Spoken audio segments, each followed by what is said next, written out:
Hello my dear students, welcome to my channel Triyasha study centre.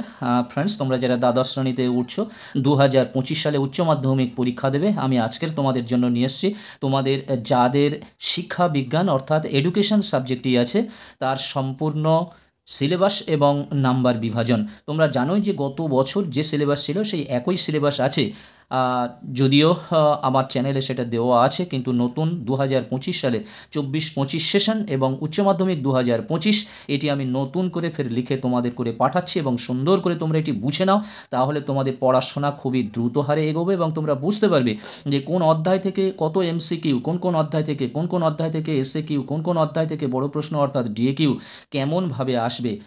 এটি যদি তোমরা খুব সহজভাবে বুঝতে পারো তাহলে তোমাদের পড়ার যে মোডটা সেটি শিথিল হবে। এসো আমরা দেখে নিই তোমাদের শিক্ষাবিজ্ঞান অর্থাৎ এডুকেশনের সিলেবাস এবং নাম্বার বিভাজন যারা উচ্চ মাধ্যমিক 2025 দেবে। দেখতে পাচ্ছ এখানে গ্রুপ 1, প্রথমে বলি যে 4টে গ্রুপকে তোমাদের সিলেবাসটাকে ভাগ করা হয়েছে। তো প্রথমে তোমাদের গ্রুপগুলো আমি দেখে দিচ্ছি। দেখতে পাচ্ছ এটি গ্রুপ 1, তারপরে এইটাই দেখতে পাচ্ছ এখানে গ্রুপ 2, তারপরে নিচের দিকে চলে এসো, এখানে পাবে গ্রুপ 3, আর এই দিকে আছে তোমাদের গ্রুপ 4। তাহলে মোট এই 4টি গ্রুপ আছে। এবার দেখো কোন গ্রুপে কোন অধ্যায় আছে এবং কত করে নাম্বার আছে। প্রথম এই ওপরে যেটা আছে আমি যেটা লিখেছি এটা আগে ভালো করে বুঝে নাও। অধ্যায়গুলি থেকে অর্থাৎ প্রথম অধ্যায়, দ্বিতীয় অধ্যায় এবং তৃতীয় অধ্যায়, দেখো এখান থেকে এই পর্যন্ত একটা গ্রুপ, এ সম্পূর্ণ আলাদা, এটা আলাদা, গ্রুপ সি আলাদা, গ্রুপ ডি আলাদা। যাই হোক, অধ্যায়গুলি থেকে 2টি প্রশ্ন ও অধ্যায় 3 থেকে একটি অঙ্ক থাকে, যে কোনো 2টি 8 নাম্বার মানের। এটা 8 আর নাম্বার এখানে জায়গার নেই বলে আমি নাম্বার কথাটা লিখিনি। 8 মানে বুঝতে পারছো 8 নাম্বার মানের, অর্থাৎ 8 মানের উত্তর করতে হবে। অর্থাৎ তোমাদের প্রথম, দ্বিতীয়, তৃতীয় এই 3টি অধ্যায় থেকে তোমাদের 3টি প্রশ্ন 3টি প্রশ্ন থাকবে। তার মধ্যে অধ্যায় 3 থেকে তোমাদের একটি অঙ্ক থাকবে, আর প্রথম অধ্যায় থেকে একটি এবং দ্বিতীয় অধ্যায় থেকে একটি। অর্থাৎ এক কথায় হলো প্রথম অধ্যায় থেকে একটি প্রশ্ন, দ্বিতীয় অধ্যায় থেকে শিক্ষণ থেকে একটি প্রশ্ন, শিক্ষণ কৌশল দ্বিতীয় অধ্যায় থেকে একটি প্রশ্ন, এবং শিক্ষায় রাশিবিজ্ঞান অর্থাৎ স্ট্যাটিস্টিক্স এটা হচ্ছে কি অধ্যায় 3 এর থেকে একটি প্রশ্ন। এই 3টি প্রশ্ন থেকে তোমাদের উত্তর করতে হবে দুটি উত্তর করতে হবে, 2টি প্রশ্নের উত্তর করতে হবে। তোমরা 1-2 করতে পারো, কিংবা 1-3 করতে পারো, কিংবা 2-3 করতে পারো, ঠিক আছে। যে কোনো 2টি প্রশ্নের উত্তর করতে হবে। তোমাদের নাম্বার ডিস্ট্রিবিউশনটা কেমন করা আছে দেখতে পাচ্ছ। এই 3টি অধ্যায় থেকে মোট এমসিকিউ থাকবে 9 নম্বর। মোট এমসিকিউ থাকবে 9 নম্বর, অর্থাৎ গড়ে তোমাদের কটা করে প্রশ্ন হচ্ছে, এমসিকিউ হচ্ছে। তাহলে অধ্যায় 1 থেকে 3 হচ্ছে, অধ্যায় 2 থেকে 3 হচ্ছে, আবার অধ্যায় 3 থেকে 3 হচ্ছে। তাহলে 3টি অধ্যায় থেকে 3 নাম্বার করে 3টি প্রশ্ন থাকছে, 9। এবারে দেখতে পাচ্ছ এসএকিউ হচ্ছে এই শিক্ষণ কৌশল এবং শিক্ষায় রাশিবিজ্ঞান এই 3টি অধ্যায় থেকে তোমাদের মোট এসএকিউ থাকবে 5। এখানে দেখতে পাচ্ছ 1 ইন্টু দেওয়া আছে, মানে 1 নম্বর মানের সব থাকবে 5। অর্থাৎ তোমার শিক্ষণ থেকে একটি থাকতে পারে, শিক্ষণ কৌশল থেকে 2টি থাকতে পারে, এবং শিক্ষায় রাশিবিজ্ঞান থেকে 2টি থাকতে পারে, কিংবা শিক্ষণ থেকে 2টি, শিক্ষণ কৌশল থেকে 2টি এবং শিক্ষায় রাশিবিজ্ঞান থেকে একটি। এইভাবে মোট 3টি অধ্যায় থেকে তোমাদের 5 মার্কের এসএকিউ থাকবে। আর ডিএকিউ তো এখানে বলেই দিলাম, 8 নম্বর মানের 2টি প্রশ্ন তোমাদের করতে হবে। তাহলে অধ্যায় 1 থেকে একটা 8 নম্বর মান থাকবে, অধ্যায় 2 থেকে 8 নম্বর মানের একটা থাকবে, অধ্যায় 3 থেকে 8 নম্বর মানের একটা থাকবে, আর যেটি অধ্যায় 3 থেকে থাকবে সেটা তোমাদের অঙ্ক থাকবে। তাহলে যে কোনো 2টি প্রশ্নের উত্তর 8 দুগুণে 16। তাহলে মোট কত নাম্বার হলো 30, সেটা আমি পরে তোমাদের দেখাচ্ছি। এবার চলে এসো গ্রুপ 2 বলা যায়, অর্থাৎ গ্রুপ বিও বলা যায়, গ্রুপ এ গ্রুপ বি বলা যায়। এই গ্রুপ থেকে দেখো 3টি বড় প্রশ্ন পড়ে, যে কোনো 2টি প্রশ্নের উত্তর করতে হবে। তাহলে এখানে অধ্যায়গুলো একটু বেশি লক্ষ্য করো, 4, 5, অধ্যায় 4, অধ্যায় 5, অধ্যায় 6, অধ্যায় 7, অধ্যায় 8। এখানে 5টি অধ্যায় আছে।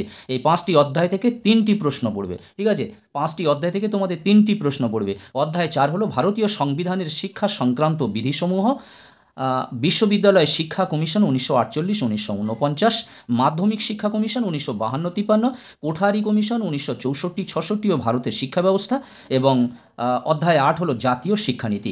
এইগুলো যে তোমাদের যে সিলেবাস কিংবা যে শিক্ষার যে পরিকাঠামো এক এক সময় এক এক রকমভাবে নির্মাণ করা হয়েছে, তৈরি করা হয়েছে, সেইগুলো দেওয়া হয়েছে। এমসিকিউ আছে দেখো, এই অধ্যায় থেকে, এই 8টি অধ্যায় থেকে তোমাদের এমসিকিউ আছে মোট 9 নম্বর। মোট 9 নম্বর তোমাদের এমসিকিউ আছে। তার মানে 4, 5, 6, 7, 8 5টি অধ্যায় মিলে কিন্তু তোমাদের 9 নম্বর আছে। অর্থাৎ গড়ে তোমাদের কত করে পড়ছে, কোনো অধ্যায় থেকে 2টো, কোনো অধ্যায় থেকে, কোনো একটা অধ্যায় থেকে হয়তো 3টে, ঠিক আছে। এইভাবে তোমাদের 9 নম্বর মিল করা হবে, এবং এসএকিউ থাকছে 5, তাহলে এখানে বোঝাই যাচ্ছে যে এসএ কিউ 5 আছে, মানে 5টি অধ্যায় থেকে পাঁচটা একটা করে এসএ কিউ পড়বে। অধ্যায় 4 থেকে একটা, অধ্যায় 5 থেকে একটা, 6 থেকে একটা, 7 থেকে একটা, 8 থেকে একটা। তাহলে মোট 5টি তোমাদের এসএ কিউ থাকবে। 1 × 5 5 নম্বর। আর এই 5টি অধ্যায় থেকে তোমাদের 3টি বড় প্রশ্ন পড়বে, তার মধ্যে 2টো প্রশ্ন করতে হবে, অর্থাৎ 8 নাম্বার মানের প্রশ্ন করতে হবে। তাহলে 2 × 8 × 2 = 16 মার্ক। তাহলে এটাও দেখো 9 5 14, 6 14 আর 16 30। তাহলে গ্রুপ এ থেকে অর্থাৎ গ্রুপ 1 থেকে 30, গ্রুপ 2 বা বি থেকে 30, 30 30 60 হয়ে গেল। এবার এসো গ্রুপ সি।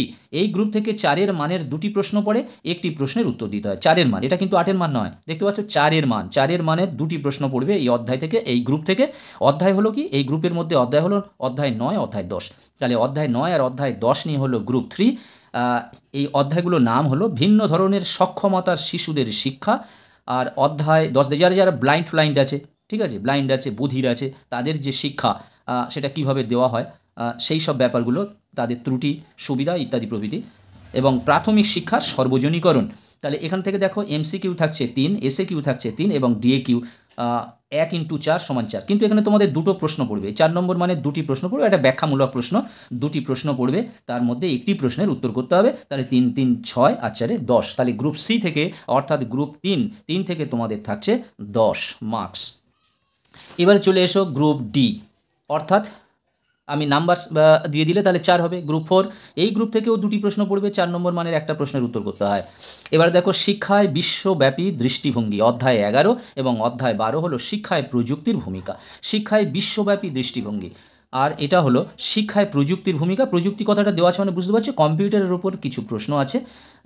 আর ওই যে শিক্ষায় বিশ্বব্যাপী দৃষ্টিভঙ্গি এটাও আছে, অর্থাৎ প্রযুক্তি শিক্ষা এবং বিশ্বের যে অন্যান্য যে দেশগুলোর কেমনভাবে শিক্ষা, তার সঙ্গে আমাদের ভারতবর্ষের শিক্ষার যে কতটা মিল, এই যে ভঙ্গি দৃষ্টি, সেটা নিয়ে কিছু প্রশ্ন আছে। এ থেকে ওই একই এমসিকিউ 3, 1 × 3, এসএ কিউ 1 × 3 এবং ডিএ কিউ একটা 4 নম্বর মানের 2টি প্রশ্ন পড়বে, একটি প্রশ্নের উত্তর করতে হবে। তাহলে 4, দেখো 3 3 6 4 10। তাহলে হলো তোমাদের মোট হলো 12টি অধ্যায়। 12টি অধ্যায় 1 2 3, 1 2 3। দেখো এখানে আমি আরও ক্লিয়ারলি এখানে আরেকটা আমি ছক করে দিয়েছি তোমাদের। গ্রুপ 1 অর্থাৎ গ্রুপ 1 বা এ বলতে পারো, 1 2 3, 3টে অধ্যায় নিয়ে আছে, মোট নাম্বার 30, এমসিকিউ আছে 9, এমসিকিউ 9, এসএ কিউ 5 এবং ডিএ কিউ 16 মিলে আছে 30। গ্রুপ 2 বা বি বলতে পারো, 4 5 6 7 8, এই 5টি অধ্যায় মিলে এমসিকিউ আছে 9, এসএ কিউ 5, ডিএ কিউ 16, তাহলে টোটাল 30। এবং গ্রুপ সি বা গ্রুপ 3 দেখতে পাচ্ছ 9 আর 10, তাহলে এই দুটো অধ্যায় নিয়ে আছে, এমসিকিউ 3, এসএ কিউ 3 এবং ডিএ কিউ 4, মোট 10। এবং গ্রুপ 4 অর্থাৎ ডি অধ্যায় আছে 11 12, এমসিকিউ 3, এসএ কিউ 3 এবং ডিএ কিউ একটি প্রশ্ন 4 নম্বর মানের ব্যাখ্যামূলক। তাহলে মোট হলো 10। তাহলে টোটাল তোমাদের নাম্বার কি দাঁড়ালো 80। আর এখানে দেখো প্রজেক্টে আছে 20, তাহলে হলো 100। বন্ধুরা, তোমরা যারা চ্যানেলটি সাবস্ক্রাইব করো নি, অবশ্যই তোমরা চ্যানেলটি সাবস্ক্রাইব করে নাও এবং বন্ধুদেরকে লিঙ্ক শেয়ার করো। আমি তোমাদের সমস্ত সিলেবাস এবং নাম্বার ডিস্ট্রিবিউশনগুলো বুঝিয়ে দিচ্ছি। এবার কন্টিনিউ তোমাদের ভিডিও ছাড়তে থাকবো। এই দোল উৎসবটা চলে আজকেরই শেষ হয়ে যাচ্ছে, আগামীকাল থেকে তোমরা কন্টিনিউ ভিডিও পেতে থাকবে। আর ত্রিয়াশা একাডেমি বলে একটি চ্যানেল আমি খুলেছি, এবং ত্রিয়াশা একাডেমি তোমরা সার্চ করলে বুঝতে পারবে। এবার সেখানে কেবলমাত্র 9 10 11 নবম দশম এবং অষ্টম নবম দশম অর্থাৎ ক্লাস 8 9 10, বিশেষ করে তো 9 10 এদের ভিডিওগুলো ছাড়তে থাকবো। তোমরা তোমাদের ভাই বোনদের এই লিঙ্কটা দিয়ে তোমরা হেল্প করতে থাকো। বন্ধুরা, আজকের মতো ভিডিওটি শেষ করলাম। তোমরা সবাই ভালো থাকবে, সুস্থ থাকবে। আবার কথা হবে নেক্সট ভিডিওতে।